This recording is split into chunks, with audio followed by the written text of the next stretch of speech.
ሰላም ጤና ይስጥልኝ የተወደዳችሁና የተከበራችሁ የአዴ ስታር ቤተሰቦች በእያላችሁበት የዓለም ጫፍ ሰላም ፍቅር ጤና እየተመኘው ዛሬ የህፃን ልዑል ህክምና በተሳካ ሁኔታ ተጠናቋል። በጣም ደስ ብሎኛል። እንኳን ደስ አለን ደስ አላችሁ ለማለት ፈልጋለሁ። ቪዲዮውን በሚቀጥለው አቀርበዋለሁ። ተከታተሉ። አመሰግናለሁ። ጋይስ የምስራች ዜና አለን። እንግዲህ ሰርጀሪው በተሳካ ሁኔታ ቀዶ ጥገናው ተሳክቷል ጋይስ። አሁን ልንገባ ነው ወደ ውስጥ ማለት ነው። እግዚአብሔር የተመሰገነ ይሁን። ለልዑል በጣም ደስ ብሎኛል። ስጦታም ይዤ እየገባው ነው ወደ ውስጥ። ሌትስ ጎ። ኢትዮ ኢስታንቡል ሆስፒታል በጣም ማርያምን ደስ ብሎኛል ዛሬ። በቃ እውነቴን ነው የምላችሁ ልጁ እንደ አዲስ ነው የተወለደው። አባቱም እንደዛው፣ ቤተሰቡም እንደዛው። ወይኔ አባት እንዴት ነህ?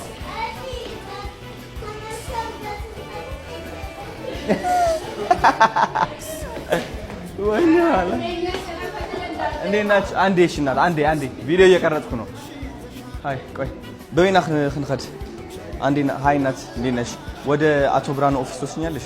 እንግዲህ የልዑል ፕሮሲጀር በተሳካ ሁኔታ አልቋል ዛሬ ኢትዮ ኢስታንቡል ጀነራል ሆስፒታል። በጣም እናመሰግናለን። እውነት በጣም ደስ ብሎኛል። ቤተሰቦቹም የልዑል ቤተሰቦች በጣም ደስ ብሏቸዋል። ጨርሰናል። እሺ ማንቂያ ክፍል ነው ያለው። አይዞሽ ተረጋጋሽ። አሁን ጨርሰናል። እሺ ማርች 21 ደግሞ በጣም ትልቅ ቀን ነው። ከ25000 ህፃናት በላይ በልብ ህመም ይሰቃያሉ ኢትዮጵያ ውስጥ ማለት ነው።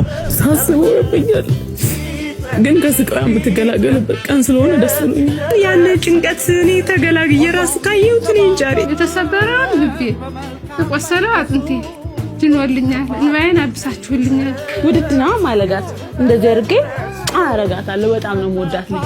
ለነዚህ ህፃናቶች ደግሞ የምንደርስላቸው እኛንንና ልባቸው እናክማቸውላቸዋለሁ። አመሰግናለሁ። ኢትዮ ኢስታንቡል ጀነራል ሆስፒታል ቴንክ ዩ። ዘማሪ ገብረ ዮሐንስ አዲስ ቻሌንጅ ሊጀመርለት ነው ጋይስ።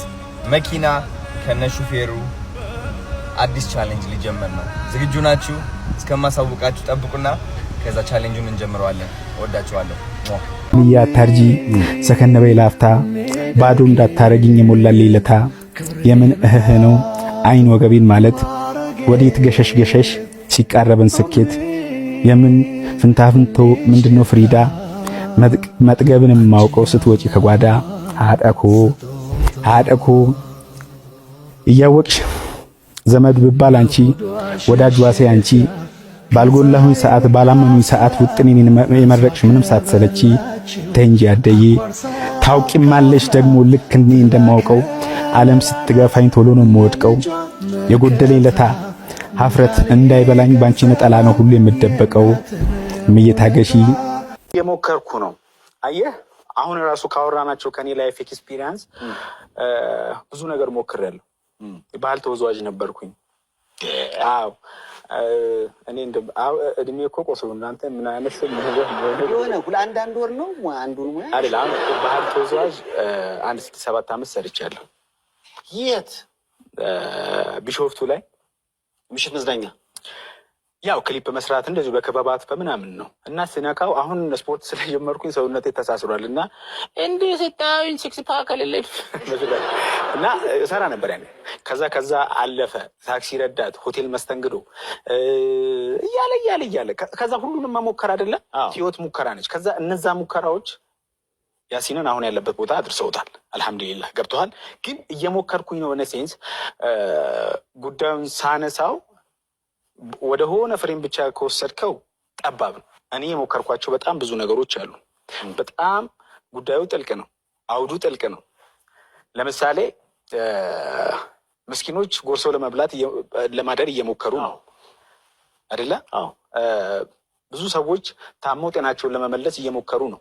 የእምነት አባቶች በጸሎታቸው ባስተምሮታቸው የሀገርን ሰላም ለመመለስ እየሞከሩ ነው። ዶክተሩ፣ ወታደሩ፣ ኢንጂነሩ ለሀገሩ ለማገልገል እየሞከረ ነው። መንግስት መስራት ያለበትን እየሞከረ ነው፣ እየሰራ ነው። ዩሲ አውዱ ሰፊ ነው። ከዛ ባለፈው ወጣቶች ራሱ በሱስ እየተጠቁ ያሉ ወጣቶች ከዛ ሱስ ለመውጣት እየሞከሩ እንደ በጣም አይደለም እና ሁሉም ሰው በሙያ ላይ ያለ በጣም አካል ጉዳተኛ ልጆችን ይዘው የሚያሳድጉ ህፃናትን ይዘው ያሉ እናቶች አሉ። እየሞከሩ ነው ለመስራት፣ በቃ ለማሳደግ እየሞከሩ ነው። ብዙ የማይሞክር ሰው የለም። እና ያንን ሀሳብ ሳነሳው መሞከር በጣም መሰረታዊ ነገር ነው። አይሮፕላን የሰጡን እኮ ሁለት ወንድማማቾች 1903 ላይ ነው ምናምን ስንት ሞክረው ነው ይሄን የምናየው መብራት የሰጠን ቶማስ ኤዲሰን። ብዙ ሙከራዎች አሉ። እኔ ፌል አላደረኩም የሚለው ፌል አላደረኩም፣ ይልቅ የማይሰራበትን መንገድ ተማርኩኝ። ብዙ ሰው መሞከር አለብን፣ መስራት አለብን። ለሚሞክሩ ሰዎች የተሰጠ ድምፅ ነው።